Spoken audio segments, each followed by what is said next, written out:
Nokia আমাদের অন্যতম একটি আবেগের জায়গা। আমরা সবাই জানি নোকিয়া এমন একটি ফোন যা 2000 সালের পর থেকে এবং 2010-এর আগে পর্যন্ত পুরো মার্কেট কাঁপিয়ে রেখেছে ফোন বাজারে। ফিচার ফোন দিয়ে প্রচুর পরিমাণে তারা ফিচার ফোন লঞ্চ করতো এবং আমরাও খুব আবেগী ছিলাম সেই নোকিয়া ফোনের প্রতি। কিন্তু কালের পরিক্রমায় তারা কেন হারিয়ে গেল?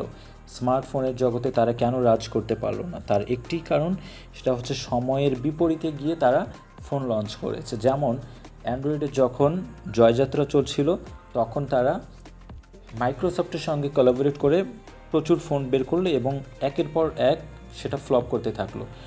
এবং অ্যান্ড্রয়েড মার্কেটে প্রচুর ফিচার, প্রচুর অ্যাপস এবং সুবিধা থাকার কারণে চাইনিজ ফোনগুলো এবং স্যামসাং তারা অ্যান্ড্রয়েডের সঙ্গে কোলাবোরেট করে প্রচুর পরিমাণে ফোন বের করলো, যাতে করে এত বেশি কম্পিট তৈরি হলো যে পরবর্তীতে নোকিয়া অ্যান্ড্রয়েড ফোন লঞ্চ করেও তাদের সঙ্গে কম্পিট করতে পারলো না।